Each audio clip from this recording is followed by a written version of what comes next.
दोस्तों आज की इस वीडियो में आपको बताने वाला हूं कि अगर आपके पास साहस जन सेवा केंद्र की आईडी नहीं है दोस्तों आप किस तरीके से घर बैठे अपने मोबाइल से कास्ट सर्टिफिकेट मतलब जात प्रमाण पत्र आप किस तरीके से अप्लाई कर सकते हैं। और दोस्तों इसमें जो फीस आपकी लगने वाली है वो मात्र 15 रुपये लगने वाली है। 15 रुपये में आप किस तरीके से अपना जात प्रमाण पत्र बना सकते हैं, वो भी एकदम ओरिजिनल। दोस्तों आइए वीडियो को स्टार्ट करते हैं और जानते हैं कि आप किस तरीके से जात प्रमाण पत्र अप्लाई कर सकते हैं। अपना जो ब्राउज़र है वो ओपन कर लेना है और यहाँ पर आपको सर्च करना है ई डिस्ट्रिक्ट। तो हमारे सामने इसकी जो ऑफिशियल वेबसाइट है आ जाएगी। वैसे इस पोर्टल का जो लिंक है हमने वीडियो के डिस्क्रिप्शन में और पिन कमेंट के अंदर भी आपको दे रखा है, जहाँ से भी आप डायरेक्टली इस पोर्टल पर आ सकते हो। अब हमें एक नया सर्टिफिकेट बनाना है जिसके लिए हम लॉगिन की टैब पे क्लिक करेंगे और सिटीजन लॉगिन ई साथी का जो ऑप्शन मिलता है इस ऑप्शन पे क्लिक करेंगे। अब यहाँ पर आप सभी से यूज़र आईडी और पासवर्ड दर्ज करने के लिए बोला जाएगा। अगर आप फर्स्ट टाइम आ रहे हो तो आप सभी के पास में यूज़र आईडी पासवर्ड होगा नहीं, तो इसको आपको क्रिएट करना होगा। इसके लिए नवीन उपयोगकर्ता पंजीकरण का एक ऑप्शन मिलेगा, तो हमें इसी ऑप्शन पे क्लिक करना है। जैसे हमने क्लिक किया है तो सबसे पहले तो यहाँ पर एक लॉगिन आईडी यूनिक क्रिएट करने के लिए बोला जाएगा, जिसमें कि आप अपना नाम और इसी के साथ में कुछ नंबर्स को मिक्स करके आपको एक यूनिक यूज़र आईडी सेट करनी है। उपलब्धता की जांच करें के ऑप्शन पे अगर आप क्लिक करोगे तो उसकी जो अवेलेबिलिटी है यहाँ पर दिख जाएगी। जैसे कि ये जो आईडी है ये उपयोग के लिए अवेलेबल है, हम ओके के ऑप्शन पे क्लिक करेंगे।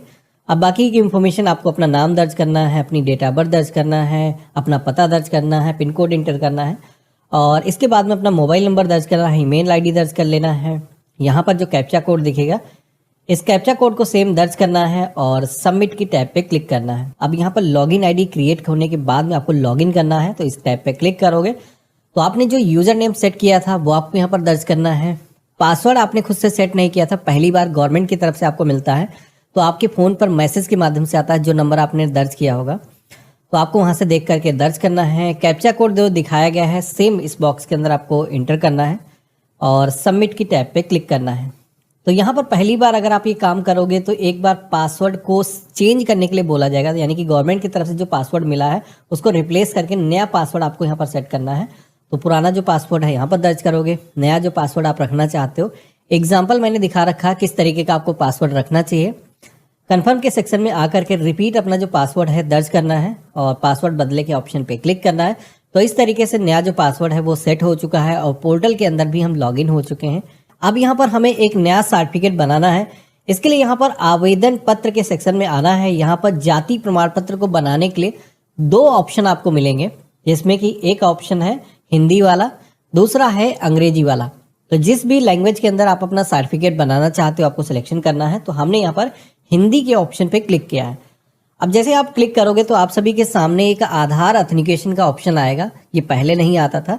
अभी ये जो ऑप्शन आया है जिसमें आपको अपना जो आधार नंबर है दर्ज करना है। बेसिकली फास्ट ट्रैक मोड से जो अभी सर्टिफिकेट बन रहे हैं, जिसमें कि बिना किसी लेखपाल के अप्रूवल के आपका जो सर्टिफिकेट है वो जनरेट हो जाता है, तो उसके लिए आधार के जरिए ऑथेंटिकेशन करना होगा। तो यहाँ पर हम अपना आधार नंबर दर्ज करेंगे, कैप्चा कोड सेम दर्ज करेंगे, मैं आधार धारक इस ऑप्शन पे क्लिक करेंगे, सबमिट करेंगे। तो आपके आधार कार्ड से जो भी आपका मोबाइल नंबर लिंक होगा उस पर वेरिफिकेशन के लिए एक OTP आएगा, यहाँ पर आपको दर्ज करना है और सबमिट की टैब पे क्लिक करना है। तो अब आप देखोगे कि आधार से ऑथेंटिकेशन हो करके हमारे सामने एप्लीकेशन का जो फॉर्म है वो यहाँ पर आ चुका है, जहाँ पर आप देखोगे कि आपका जो नेम है आधार वाला ही यहाँ पर आने वाला है। यानी कि आधार से ऑथेंटिकेशन जब आप करोगे तो आपके फॉर्म के अंदर आपका जो नाम है ऑटोमेटिक आ जाएगा, इसको आप चेंज नहीं कर पाओगे। बाकी की जो इन्फॉर्मेशन है मैनुअली दर्ज कर सकते हैं। जैसे कि सबसे पहले तो आपको सिलेक्शन करना है कि आप शहरी क्षेत्र से हो या फिर ग्रामीण क्षेत्र से हो, हमने चूज़ किया है। और पिता पति जिसका भी नाम आपको दर्ज करना है सिलेक्शन करना है और उनका जो नाम है यहाँ पर आपको दर्ज करना है। तो यहाँ पर हिंदी के अंदर ही हमें फिल करना है। इसके बाद में माता का नाम यहाँ पर हमें दर्ज करना है। अगला सेक्शन मिलेगा वर्तमान पता का। तो यहाँ पर सबसे पहले तो हाउस नंबर, बिल्डिंग, अपार्टमेंट का जो भी नाम है यहाँ पर आपको दर्ज करना है। अगर आप ग्रामीण क्षेत्र से हो तो सबसे पहले तो विलेज का नाम, इसके बाद में ग्राम सभा का जो नाम है यहाँ पर दर्ज करना है और पोस्ट ऑफिस का जो नेम है यहाँ पर दर्ज करना है। अपना जनपद चूज़ करना है और विलेज का जो नाम है इस लिस्ट में से चूज़ कर लेना है। इसके बाद में आपको अपना जो मोबाइल नंबर है दर्ज करना है। ऑप्शन यहाँ पर दिखेगा स्थायी पता वाला, जहाँ पर एक टिक करने का ऑप्शन दिखता है, यानी कि जो ऊपर पता आपने दर्ज किया था वो आपका वर्तमान पता है। अगर आपके केस में परमानेंट एड्रेस कुछ डिफरेंट है, जैसे कि आप काम के सिलसिले में किसी दूसरी लोकेशन में रह रहे हो और आपका घर का जो होम पता है वो कोई दूसरा है, तो यहाँ पर उस केस में आप दर्ज कर सकते हो। अगर आपके केस में 2 एड्रेस हैं, मेरे केस में जैसे कि सेम ही है, तो हम यहाँ पर उपरोक्त की टैब पे क्लिक करेंगे तो अब आप देखोगे कि यहाँ पर ऑटोमेटिक ऊपर जो पता है वही कॉपी होकर के आ चुका है, तो यानी कि दोबारा से हमें दर्ज करने की ज़रूरत नहीं है। इसके बाद में प्रमाण पत्र बनाने का प्रारूप हिंदी रहेगा, यहाँ पर पहले से सेलेक्ट होकर के आ चुका है। अगला ऑप्शन मिलेगा श्रेणी का, जहाँ पर SC ST OBC जिस भी कैटेगरी से आप आते हो आपको यहाँ पर सिलेक्शन करना है। जैसे कि यहाँ पर पिछड़ा वर्ग वाला जो ऑप्शन दिया गया है, अगर आप OBC से आते हो तो ये सेलेक्ट करोगे। अनुसूचित जात यानी कि SC कैटेगरी से हो, अनुसूचित जनजाति ST कैटेगरी से हो तो आपको ये सेलेक्ट करना है। इसके बाद में जाति की एक पूरी लिस्ट आ जाएगी, तो इस कैटेगरी के अंदर जो भी जाति आते होंगे पूरी लिस्ट यहाँ पर दी गई है। तो कई बार क्या होता है कि अगर आपको कैटेगरी अपनी नहीं पता है तो जाति के अंदर आना है, आपकी जो जाति है वो यहाँ पर नहीं मिलती है, तो दोबारा से जा करके अपनी जो श्रेणी है वो चेंज कर सकते हो। तो यहाँ पर मैंने इस तरीके से सिलेक्शन कर लिया है। अब इसके बाद में प्रमाण पत्र बनाने का कारण, तो किस कार्य के अंदर आपको लगाना है इस प्रमाण पत्र को, तो जैसे कि यहाँ पर आप बता सकते हो कि आवश्यक कार्य है तो, या फिर स्कॉलरशिप में लगाना है, कोई गवर्नमेंट बेनिफिट लेना है, तो आप जिस भी योजना के अंदर या फिर जहाँ पर भी लगाने वाले हो आपको यहाँ पर बताना है। जैसे कि शिक्षण कार्य हेतु लगा रहे हो तो शिक्षण कार्य हेतु भी आप यहाँ पर लिख सकते हो। तो मैंने यहाँ पर मेंशन कर दिया है। यहाँ पर हमसे पूछा जा रहा है क्या इससे पहले कोई प्रमाण पत्र जारी हुआ है, तो अगर आपने इससे पहले कोई प्रमाण पत्र बनवाया है तो आपको बताना होगा, जिसमें क्या है कि पुराना नंबर यहाँ पर दर्ज करने के लिए बोला जाएगा। लेकिन मेरे केस में जैसे कि बना नहीं है तो मुझे देने की ज़रूरत नहीं है। और अभी आप देखोगे कि फैमिली आईडी ऑटोमेटिक आपके आधार के जरिए फेच होकर के आ जाती है, यानी कि आपका जो राशन कार्ड है अगर आप बना हुआ है या फिर फैमिली आईडी का रजिस्ट्रेशन आपका हो चुका है तो आप देखोगे कि उसके हिसाब से यहाँ पर आपकी जो फैमिली आईडी है वो फेच होकर के आ जाएगी। ये जो फैमिली आईडी है अगर आपके केस में फेच होकर के आ रही है तो आपका जो सर्टिफिकेट है वो जल्दी से भी बन सकता है, क्योंकि परिवार के एक सदस्य का अगर पहले से सर्टिफिकेट बन रखा है तो उसके बाद में जितने भी परिवार के सदस्य अगर वो सर्टिफिकेट के लिए अप्लाई करते हैं तो ऑटोमेटिक अप्रूवल यहाँ पर मिल जाता है, यानी कि किसी भी ऑफिसर के वेरिफिकेशन की ज़रूरत नहीं होती है। तो यहाँ पर अब हमें क्या करना है, संलग्न शीर्षक के सेक्शन में आना है। यहाँ पर एक ऑप्शन आपको दिखेगा जिसके अंदर आधार की जो फोटो है वही अगर आप अपने सर्टिफिकेट पर प्रिंट करना चाहते हो तो इस ऑप्शन पे टिक कर सकते हो, जिसमें कि आधार की जो फोटो है वही आपकी लग करके आपके सर्टिफिकेट पर आएगी। लेकिन ये तभी टिक करना है जब आपकी लेटेस्ट फोटो आपके आधार कार्ड पर है। अगर आपकी पुरानी फोटो है तो मैनुअली अपनी जो फोटो है वो आपको अपलोड कर लेना है।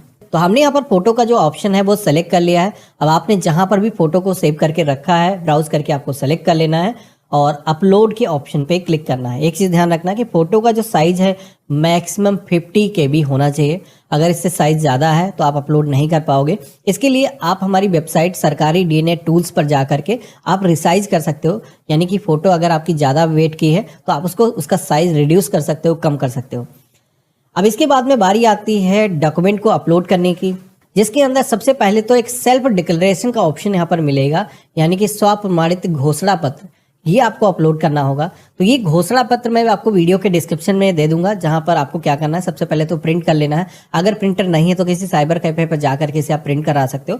इसके अंदर बेसिकली आपको अपना नाम, पता और मेंशन करना है, अपनी जाति लिखना है और सिग्नेचर करके आपको यहाँ पर ये जो सर्टिफिकेट है स्कैन करके अपलोड करना है। अगर स्कैनर नहीं है तो आप अपने मोबाइल फ़ोन से भी कैप्चर कर सकते हो, लेकिन ध्यान रखना है कि इसका जो साइज है वो 100 KB से ज़्यादा नहीं होना चाहिए। तो अगर आपका साइज फाइल का ज़्यादा है तो ये भी उसी तरीके से आप रिसाइज कर सकते हो। तो हम यहाँ पर चूज फाइल के ऑप्शन पे क्लिक करेंगे, इसको सेलेक्ट कर लेंगे, अपलोड कर लेंगे। तो ये भी आप देखोगे कि डॉक्यूमेंट अपलोड हो चुका है। जितने भी डॉक्यूमेंट अपलोड होते जाएंगे यहाँ पर कुछ इस तरीके से बॉक्स बन करके आ जाएगा। अब हमें एक ID प्रूफ अपलोड करना है, जिसके लिए हम यहाँ पर अन्य के ऑप्शन पे क्लिक करेंगे और आप अपना Aadhaar card, driving licence, voter ID card, जो भी डॉक्यूमेंट दे रहे हो आपको यहाँ पर नाम मेंशन करना है। जैसे कि हम आधार दे रहे हैं तो यहाँ पर हम आधार लिख देंगे और चूज फाइल के ऑप्शन पे क्लिक करके आधार की जो कॉपी है वो यहाँ पर हम अपलोड कर देंगे। तो इस तरीके से आप देखोगे कि तीनों ही डॉक्यूमेंट हमारे सक्सेसफुली अपलोड हो चुके हैं। हमें दर्ज करे के ऑप्शन पे क्लिक करना है तो हमारे सामने एक समरी पेज आ जाएगा, जहाँ पर जो भी फॉर्म के अंदर अभी तक आपने इन्फॉर्मेशन दर्ज करी है इनका एक बार अच्छे तरीके से मिलान कर लेना है। मेरे केस में सारी चीज़ सही है, जो अटैचमेंट मैंने लगाए हैं वो भी यहाँ पर दिख रहे हैं। हमें आगे बढ़ने के लिए सेवा शुल्क भुगतान के लिए क्लिक करें, इस ऑप्शन पे क्लिक करना है।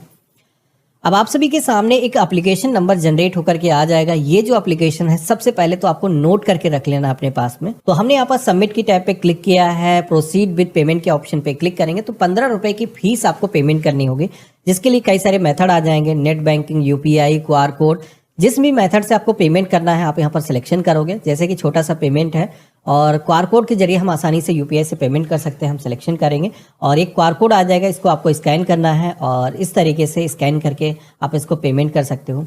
अब यहाँ पर एक चीज़ बता देता हूँ कि पेमेंट सक्सेस होने के बाद में इस पोर्टल पर एक कमी काफ़ी दिनों से चल रही है, पता नहीं कि गवर्नमेंट क्यों नहीं इसको फिक्स कर रही है। हो सकता है ऐसा एरर पेज आपके केस में आ सकता है, यानी कि पेमेंट कटने के बाद में सक्सेस का मैसेज अगर आपको नहीं आया है तो कुछ स्टेप और भी आपको उठाने हैं। वो क्या है, तो दोबारा से आपको पोर्टल पर आना है।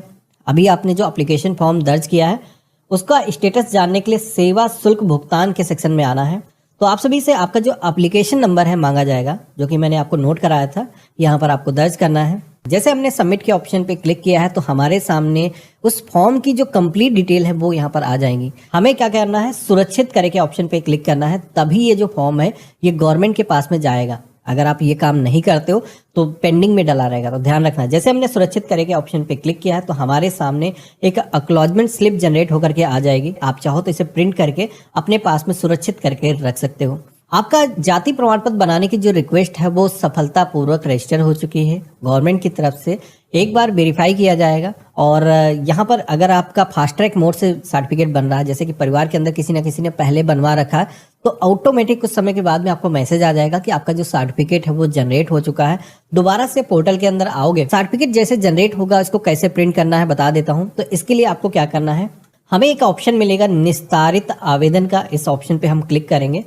अब यहाँ पर आप सभी से पूछा जाएगा कि कौन सा सर्टिफिकेट डाउनलोड करना चाहते हो, जैसे कि हम कास्ट सर्टिफिकेट करना चाहते हैं, इस ऑप्शन पे क्लिक करेंगे तो हमारे सामने लिस्ट आ जाएगी सर्टिफिकेट जो भी हमने अप्लाई कर रखे हैं।